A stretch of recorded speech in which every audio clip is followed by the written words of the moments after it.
ನಮಸ್ಕಾರ, ರಿವ್ಯೂ ಚಾನಲ್ಗೆ ಸ್ವಾಗತ. ನಾನು ಸೌಖ್ಯ ಗಾಂವ್ಕರ್. ದೀದಿ ವಿರುದ್ಧ ಮೋದಿ ಬಿಗ್ ಸ್ಟೆಪ್. ಲೋಕಸಭಾ ಚುನಾವಣೆ ಹೊಸ್ತಿಲಲ್ಲಿ ಪಶ್ಚಿಮ ಬಂಗಾಳದಲ್ಲಿ ಬಹುದೊಡ್ಡ ಬೆಳವಣಿಗೆ ಈಗ ಗಮನ ಸೆಳೀತಾ ಇದೆ. ಮಾಹಿತಿ ಮುಂದೆ ಇಡ್ತಾ ಇದೀವಿ. ಮಿಸ್ ಮಾಡಿದ್ರೆ ನಮ್ಮ ಚಾನಲ್ನ ಸಬ್ಸ್ಕ್ರೈಬ್ ಮಾಡಿ, ಹಾಗೆ ನಿಮ್ಮ ಅಭಿಪ್ರಾಯ ಕಮೆಂಟ್ ಮಾಡಿ ತಿಳಿಸಿ. ಎಸ್ ವೀಕ್ಷಕರೇ, ಎರಡು ಪ್ರಮುಖ ರಾಜ್ಯಗಳಲ್ಲಿ ರಾಜಕೀಯವಾಗಿ ಬಹುದೊಡ್ಡ ಟ್ವಿಸ್ಟ್ ಸಿಗುವಂತಹ ಸೂಚನೆ ಈಗ ಕಂಡು ಬರ್ತಾ ಇರೋದು. ಒನ್ ಬೈ ಒನ್ ಮುಂದೆ ಇಡ್ತಾ ಹೋಗ್ತೀವಿ. ಮೊದಲನೇದಾಗಿ ಪಶ್ಚಿಮ ಬಂಗಾಳ, ಅಲ್ಲಿ ರಾಜಕೀಯ ಸ್ವರೂಪವನ್ನು ಪಡ್ಕೊಳ್ತಾ ಇದೆ ಸಂದೇಶ್ ಖಾಲಿ ಪ್ರಕರಣ ಅನ್ನೋದು ಗೊತ್ತು ನಮಗೆ. ಹೆಣ್ಮಕ್ಳು ರೊಚ್ಚಿಗೆದ್ದಿದ್ದಾರೆ, ನಮಗೆ ನ್ಯಾಯ ಬೇಕು, ಈ ಪರಿಸ್ಥಿತಿಯಲ್ಲಿ ಉಸಿರುಗಟ್ಕೊಂಡು ನಾವು ಎಷ್ಟು ದಿನ ಬಾಯಿ ಮುಚ್ಕೊಂಡು ಬದುಕೋಣ ಅಂತ ಬೀದಿಗೆ ಇಳಿದಿದ್ದಾಗಿದೆ. ಹೋರಾಟ ತೀವ್ರ ಸ್ವರೂಪ ಪಡ್ಕೊಳ್ತಾ ಇದೆ. ಕಣ್ಣೊರೆಸುವ ತಂತ್ರ ಅನ್ನುವಂತೆ TMC ಕೆಲವರನ್ನ ಅರೆಸ್ಟ್ ಮಾಡೋದಕ್ಕೆ ಅವಕಾಶ ಮಾಡಿಕೊಟ್ಟಿರೋದು ಅಂತ ಬಿಜೆಪಿ ಮುಗಿ ಬೀಳ್ತಾ ಇದೆ. ಹಿಂದೂ ಹೆಣ್ಣು ಮಕ್ಕಳನ್ನ ಬೇಟೆಯಾಡ್ತಿದ್ದಾರೆ ಈ ಗೂಂಡಾಗಳು, TMC ಗೂಂಡಾಗಳು ಅಂತ ತೀವ್ರ ಸ್ವರೂಪದ ಹೋರಾಟಕ್ಕಿಳಿದಿರೋದು. ಈಗ ಮಹತ್ವದ ಬೆಳವಣಿಗೆ ಏನು ಅಂದ್ರೆ, ಮೋದಿನೇ ಎಂಟ್ರಿ ಕೊಡ್ತಿದ್ದಾರೆ, ವಿಕ್ಟಿಮ್ಸ್ನ ಭೇಟಿ ಮಾಡಲಿದ್ದಾರೆ.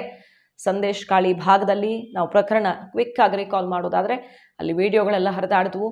TMC ಗೂಂಡಾಗಳು, TMC ಪ್ರಮುಖ ನಾಯಕರು, ಮಮತಾ ಬ್ಯಾನರ್ಜಿ ಅವರ ಕೆಲವು ಆಪ್ತರು, ಅದರಲ್ಲೂ ಶೇಖ್ ಶಹಜಹಾನ್ ಹೆಸರು ಜೋರಾಗಿ ಕೇಳಿಬಂತು. ಹೆಣ್ಣು ಮಕ್ಕಳನ್ನ, ಆ ಭಾಗದ ಹೆಣ್ಣು ಮಕ್ಕಳನ್ನ ಕರ್ಕೊಂಡು ಹೋಗಿ ಆಫೀಸಲ್ಲಿ ಬೇಕಾಬಿಟ್ಟಿಯಾಗಿ ನಡೆಸ್ಕೊಂಡು ಎರಡೆರಡು ದಿನ ಇಟ್ಕೊಂಡು ಕಳಿಸ್ಕೊಡ್ತಿದ್ದಾರೆ ಅನ್ನುವಂಥ ಅತ್ಯಂತ ಗಂಭೀರ ಆರೋಪ ಸಿಡಿತು. ಆಮೇಲೆ ಅದರ ಸುತ್ತ ರಾಜಕೀಯ ಯಾವ ರೀತಿ ಗರಿಗೆದರಿದೆ ಅನ್ನೋದನ್ನು ನೋಡ್ತಾ ಇದ್ದೀವಿ, ಬೆಳವಣಿಗೆಗಳನ್ನು ನೋಡ್ತಾ ಇದ್ದೀವಿ. ಅಲ್ಲಿ 144 ಸೆಕ್ಷನ್ ಜಾರಿಯಾಗಿದೆ. ಯಾರಿಗೂ ಅವಕಾಶ ಇರಲಿಲ್ಲ ಭೇಟಿ ಕೊಡೋದಕ್ಕೂ ಕೂಡ ಬಿಜೆಪಿ ನಿಯೋಗಕ್ಕೆಲ್ಲ. ಈಗ ಹೈಕೋರ್ಟ್ ಅಪೋಸಿಷನ್ ಲೀಡರ್ ಸುವೇಂದು ಅಧಿಕಾರಿಗೆ ಅವಕಾಶ ಕೊಟ್ಟಿರೋ ಹೊತ್ತಲ್ಲೇ ಸುವೇಂದು ಅಧಿಕಾರಿ ಒಂದು ಅನೌನ್ಸ್ಮೆಂಟ್ ಮಾಡಿದ್ದಾರೆ. ನರೇಂದ್ರ ಮೋದಿ ಅವರೇ ಎಂಟ್ರಿ ಕೊಡ್ತಿದ್ದಾರೆ. ಯಾರು ವಿಕ್ಟಿಮ್ಸ್ ಇದ್ದಾರೋ ಈ ಪ್ರಕರಣದಲ್ಲಿ ಅವರನ್ನ ಭೇಟಿ ಮಾಡಲಿದ್ದಾರೆ ಅನ್ನೋದೀಗ ಕಂಪನ ಸೃಷ್ಟಿ ಮಾಡಿರುವಂತಹ ಸುದ್ದಿ. ಪಶ್ಚಿಮ ಬಂಗಾಳದಲ್ಲಿ ಮೊದಲೇ ಹೊತ್ತು ಉರಿತಿದೆ. ಬರೀ ಬಿಜೆಪಿ ಅಟ್ಯಾಕ್ ಮಾಡ್ತಿರೋದಲ್ಲ, ಮಮತಾ ಬ್ಯಾನರ್ಜಿ ಅಂದ್ರೆ ಈಕ್ವಲಿ ಈಗ ಕಾಂಗ್ರೆಸ್ ಮತ್ತು CPMಗೂ ಒಂದು ಕಾಲದಲ್ಲಿ INDIA, ಒಂದು ಕಾಲ ತುಂಬಾ ಹಿಂದೆ ಅಲ್ಲ, ಮೊನ್ನೆ ಅಷ್ಟೇ INDIA ಭಾಗವಾಗಿದ್ದ ಸೋ ಕಾಲ್ಡ್ ಮಿತ್ರ ಪಕ್ಷಗಳು ಈಗ ಮಮತಾ ಬ್ಯಾನರ್ಜಿ ಅವರನ್ನ ಮುಗಿಸೋದಕ್ಕೆ ನಿಂತು ಬಿಟ್ಟಿವೆ ಅನ್ನೋದು ಸೀಕ್ರೆಟ್ ಏನು ಆಗಿಲ್ಲ. ಕಾಂಗ್ರೆಸ್ ಮತ್ತು ಎಡಪಕ್ಷಗಳು ಒಂದಾಗಿ ಮಮತಾ ಬ್ಯಾನರ್ಜಿ ಅವ್ರನ್ನ ಈ ಎಲೆಕ್ಷನ್ ಅಲ್ಲಿ ಮುಗಿಸ್ಬೇಕು ಅನ್ನೋ ರೀತಿಯಲ್ಲಿ ಲೆಕ್ಕಾಚಾರ ನಡೆಸ್ತಿರೋದು. ಒಂದಾಗೋಕ್ಕಾಗದೇ ಇದ್ರು ಒಟ್ನಲ್ಲಿ ಅವರಿಬ್ಬರ ಟಾರ್ಗೆಟ್ TMC ಅನ್ನೋದು ಗೊತ್ತಿರೋದೆ. ಮತ್ತೆ ಅದನ್ನ ನಿಲ್ಲೋಕೆ ಎಡಪಕ್ಷಗಳು ಪ್ರಯತ್ನ ಪಡ್ತಿವೆ. ಸೊ ಈ ಪ್ರಕರಣ ಈ ಪಕ್ಷಗಳಿಗೂ ಕೂಡ ಬ್ರಹ್ಮಾಸ್ತ್ರವಾಗಿ ಪರಿಣಮಿಸಿದೆ. ಸೊ ಎಲ್ಲರೂ TMC ಅತ್ತ ಮುಗಿ ಬೀಳ್ತಾ ಇರೋದು. ಈಗ ಬಿಜೆಪಿಗೆ ಸೃಷ್ಟಿಯಾಗ್ತಿರುವ ಸುವರ್ಣಾವಕಾಶ ರಾಜಕೀಯವಾಗಿ. ಮತ್ತೊಂದು ಕಡೆ ಹೆಣ್ಮಕ್ಳಿಗೆ ನ್ಯಾಯ ಕೊಡಿಸ್ದೆ ನಾವು ಬಿಡಲ್ಲ ಅಂತ ಎಲ್ಲ ಪ್ರಮುಖ ನಾಯಕರು, ಕೇಂದ್ರ ಮಿನಿಸ್ಟರ್ಗಳು, ಸ್ಮೃತಿ ಇರಾನಿ ಎಲ್ಲ TMC ವಿರುದ್ಧ, ಮಮತಾ ಬ್ಯಾನರ್ಜಿ ಅವ್ರ ವಿರುದ್ಧ ಮುಗಿ ಬೀಳ್ತಿರೋದು. ಈ ಹೊತ್ತಲ್ಲಿ ನರೇಂದ್ರ ಮೋದಿ ಅವರೇ ಎಂಟ್ರಿ ಕೊಡ್ತಿರೋದು ಪಶ್ಚಿಮ ಬಂಗಾಳದಲ್ಲಿ ಬಹುದೊಡ್ಡ ಪರಿಣಾಮವನ್ನು ಬೀರೋದ್ರಲ್ಲಿ ಅನುಮಾನ ಇಲ್ಲ. ಅದರಲ್ಲೂ ಈ ಕೇಸಲ್ಲಿ ಹಿಂದುತ್ವದ ಅಸ್ತ್ರ ಪ್ರಯೋಗ ಆಗ್ತಿದೆ. ಶೇಖ್ ಶಹಜಾನ್ ಕೂಡ ಇರೋದ್ರಿಂದ ಹಿಂದೂ ಹೆಣ್ಣು ಮಕ್ಕಳನ್ನ ಈ ರೀತಿ ಬಳಸ್ಕೊಳ್ತಿದ್ದಾರೆ ಅನ್ನುವ ಒಂದು ಅಸ್ತ್ರ ಕೂಡ ಪ್ರಯೋಗ ಆಗ್ತಿದೆ. ಅಲ್ಲಿ ಹಿಂದುತ್ವ, CAA ತರೋದಕ್ಕೆ ಈ ಚುನಾವಣೆ ಒಳಗಡೆ ಇನ್ನೇನು ಕೆಲವು ದಿನಗಳಲ್ಲಿ ಜಾರಿಯಾಗತ್ತೆ. ಅದು ಕೂಡ TMCಗೆ ಮಾಸ್ಟರ್ ಸ್ಟ್ರೋಕ್. ರಾಮ ಮಂದಿರ ಎಫೆಕ್ಟ್ ಜೊತೆಗೆ ಸಂದೇಶ್ ಖಾಲಿ ಪ್ರಕರಣ, ಅಲ್ಲೂ ಹಿಂದುತ್ವದ ಅಸ್ತ್ರ, ಇವೆಲ್ಲವೂ ಕೂಡ ಪಶ್ಚಿಮ ಬಂಗಾಳದಲ್ಲಿ ಬಿಜೆಪಿಗೆ ಬಹುದೊಡ್ಡ ಬಲವನ್ನು ತಂದು ಕೊಡ್ಲಿದೆಯಾ ಅನ್ನೋ ರಾಜಕೀಯ ಲೆಕ್ಕಾಚಾರ ಕೂಡ ಆಗ್ತಾ ಇದೆ. ಬಿಜೆಪಿ ತನ್ನ ಸರ್ವೆ ಸಮೀಕ್ಷೆ ಎಲ್ಲ ಮುಗಿಸಿ ನಾವು 42 ಪೈಕಿ 35 ದಾಟಬೇಕು ಅನ್ನೋ ಟಾರ್ಗೆಟ್ ಅನ್ನು ಹಾಕೊಂಡಿರೋದು, 37 ತನಕ. ಅದಕ್ಕೆಲ್ಲ ಪೂರಕವಾಗಿ ಎಲೆಕ್ಷನ್ ಹೊತ್ತಲ್ಲಿ ವಾತಾವರಣ ಕೂಡ ಬರ್ತಿದೆಯಾ? TMC ಆರೋಪ ಮಾಡ್ತಿರೋದು ಇದು RSSನವರೇ ಎಲೆಕ್ಷನ್ಗೋಸ್ಕರ ಹೆಣೆದಿರುವ ತಂತ್ರ ಅಂತ. ಇದು ಒಂದೇ ಅಲ್ಲ, ಇನ್ನೂ ಏನೇನೋ ಆಗೋದಕ್ಕಿದೆ.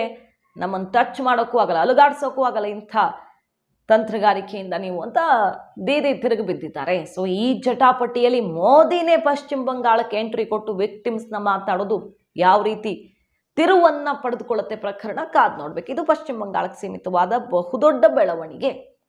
ಈ ಕಡೆ ತಮಿಳ್ನಾಡಿಗೆ ಬಂದ್ರೆ, ತಮಿಳ್ನಾಡಿನಲ್ಲಿ ನೋಡಿ ಅಣ್ಣಾಮಲೈ ಅವರು ಅನೌನ್ಸ್ಮೆಂಟ್ ಮಾಡಿದ್ದಾರೆ.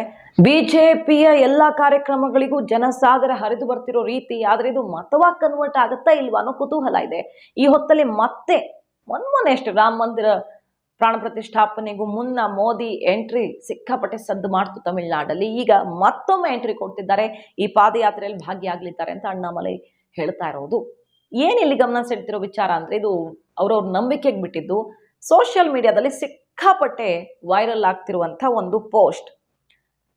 ಜ್ಯೋತಿಷಿಯೊಬ್ರು ಕರ್ನಾಟಕದ ಭವಿಷ್ಯವನ್ನು ಕೂಡ, ಡಿ ಕೆ ಶಿವಕುಮಾರ್ ಅವರ ಭವಿಷ್ಯ ನೋಡಿದಂತಹ ಜ್ಯೋತಿಷಿ, ಕರ್ನಾಟಕದಲ್ಲಿ ಯಾವ ಕಾರಣಕ್ಕೂ ಬಿಜೆಪಿ ಏನು ಮಾಡೋಕ್ಕಾಗಲ್ಲ 23ರ ಚುನಾವಣೆಯಲ್ಲಿ, ಡಿ ಕೆ ಶಿವಕುಮಾರ್ ಅವರ ಜಾತಕ ಹೇಗಿದೆ ಅಂತೆಲ್ಲ ಡೀಟೇಲ್ ಆಗಿ ಭವಿಷ್ಯ ನುಡಿದಿದ್ದಂತಹ 24ರ ಚುನಾವಣೆಯಲ್ಲಿ ಕರ್ನಾಟಕದಲ್ಲಿ ಮತ್ತೆ ಕಾಂಗ್ರೆಸ್ ತುಂಬಾ ಕಷ್ಟ, ಬಿಜೆಪಿಗೆ ಬಲ ಅಂತ 23 ಚುನಾವಣೆಗೂ ಮುಂಚೆನೆ ಭವಿಷ್ಯ ನುಡಿದಿದ್ದವರು. ಕೇಜ್ರಿವಾಲ್ಗೆ 24 ಶುರುವಾಗ್ತಿದ್ದ ಹಾಗೆ ಏನೇನು ಕಷ್ಟ ಎದುರಾಗತ್ತೆ ಅನ್ನುವಂಥ ಭವಿಷ್ಯವನ್ನ 2022ರಲ್ಲಿ ನುಡಿದಂತಹ ರುದ್ರ ಪ್ರತಾಪ್ ಅನ್ನುವಂಥ ಜ್ಯೋತಿಷಿ. ಅವರ ಬಹುತೇಕ ಪ್ರೆಡಿಕ್ಷನ್ಸ್ ನಿಜವಾಗಿದ್ದು, ಅಣ್ಣಾಮಲೈ ಬಗ್ಗೆ ನುಡಿದಿರುವ ಈ ಮಾತಿನ ಸುತ್ತ ಈಗ ತಮಿಳುನಾಡು ರಾಜಕಾರಣ ಜೋರಾಗಿರೋ ಹೊತ್ತಲ್ಲಿ ಸೋಷಿಯಲ್ ಮೀಡಿಯಾದಲ್ಲಿ ಸಂಚಲನ ಸೃಷ್ಟಿ ಮಾಡಿದೆ. ಮೊದಲೇ ಹೇಳಿದ ಹಾಗೆ ಅಣ್ಣಾಮಲೈ ಬಿಜೆಪಿ ಭವಿಷ್ಯ ತಮಿಳುನಾಡಿನಲ್ಲಿ ಬರೆಯೋದು ಯಾವ ಜ್ಯೋತಿಷಿಗಳು ಅಲ್ಲ, ಮತದಾರರು. ಆದಾಗ್ಯೂ ಕೂಡ ಎಲೆಕ್ಷನ್ ಹೊತ್ತಲ್ಲಿ ಇದು ಸದ್ದಾಗ್ತಿದೆ. ಅಣ್ಣಾಮಲೈ ಮೂಲಕ ತಮಿಳುನಾಡಿನಲ್ಲಿ ಈ MP ಎಲೆಕ್ಷನ್ನಲ್ಲೇ ದೊಡ್ಡ ಮಟ್ಟದ ಬದಲಾವಣೆ ಆಗುತ್ತೆ, ಸೌತಲ್ಲಿ ಬಿಗ್ ವೋಟ್ ಶೇರ್ ಸಿಗುತ್ತೆ ಬಿಜೆಪಿಗೆ ಅಂತ ಅಣ್ಣಾಮಲೈ ಜಾತಕದ ಆಧಾರದಲ್ಲಿ ಅವರು ನುಡಿತಿದ್ದಾರೆ. ಇದು ಕೂಡ ಈ ಹೊತ್ತಲ್ಲಿ ಸದ್ದು ಮಾಡ್ತಾ ಇದೆ. ಕುಂಡಲಿ ಜ್ಯೋತಿಷ್ಯ ನಂಬಬೇಕಾ ಬಿಡಬೇಕಾ, ಈ ರಾಜಕಾರಣದಲ್ಲಿ ಇದನ್ನು ಬೆರೆಸ್ಬೇಕಾ ಅನ್ನೋದೆಲ್ಲ ಇಲ್ಲಿ ವಿಚಾರ ಅಲ್ಲ. ಆದರೆ ಅಣ್ಣಾಮಲೈ ತಮಿಳುನಾಡಿನಲ್ಲಿ ಮಾಡ್ತಿರೋ ಮ್ಯಾಜಿಕ್, ಅವ್ರು ಹೇಳ್ತಿರೋ ನಂಬರ್ 25 ಅಂತ. ಈ MP ಎಲೆಕ್ಷನ್ನಲ್ಲೇ ನಮಗಷ್ಟು ಬರುತ್ತೆ ಅಂತ. ಬಟ್ ಯಾವ ಸರ್ವೆ ಸಮೀಕ್ಷೆನೂ ಹೇಳ್ತಿಲ್ಲ 1 ಸೀಟು ಬರಲ್ಲ ಬಿಜೆಪಿಗೆ ತಮಿಳುನಾಡಿನಲ್ಲಿ ಅಂತಾನೆ ಹೇಳ್ತಿರೋದು. ಆಲ್ಮೋಸ್ಟ್ ಎಲ್ಲ ಎಕ್ಸ್ಪರ್ಟ್ಸ್ ಮತ್ತು ಪ್ರತಿಷ್ಠಿತ ಸರ್ವೆಗಳು ಹೇಳ್ತಿರೋದು 0 ಸುತ್ತೋದೇ ಚಾನ್ಸ್ ಜಾಸ್ತಿ, ಹೆಚ್ಚಂದ್ರೆ 1 ಬರಬಹುದು ಅಂತ. ಅಂಥದ್ರಲ್ಲಿ ಈಗ ಅಣ್ಣಾಮಲೈ ಮೋದಿ ಅವರನ್ನ ಪದೇ ಪದೇ ಕರೆಸ್ತಾ ಇರೋದು, ಅಲ್ಲಿ ಬಿಜೆಪಿ ದಿನೇ ದಿನೇ ಬಲಗೊಳ್ತಿರೋದು 24ರ ಚುನಾವಣೆಯಲ್ಲಿ ರಿಫ್ಲೆಕ್ಟ್ ಆಗುತ್ತಾ ಕಾದ್ ನೋಡ್ಬೇಕು. ಮಾಹಿತಿ ನಿಮ್ಗೆ ಇಷ್ಟ ಆಗಿತ್ತು, ಮಿಸ್ ಮಾಡಿದ್ರೆ ನಮ್ಮ ಚಾನಲ್ನ ಸಬ್ಸ್ಕ್ರೈಬ್ ಮಾಡಿ. ಹಾಗೆ ನಿಮ್ಮ ಅಭಿಪ್ರಾಯ ಕಮೆಂಟ್ ಮಾಡಿ ತಿಳಿಸಿ. Thank you.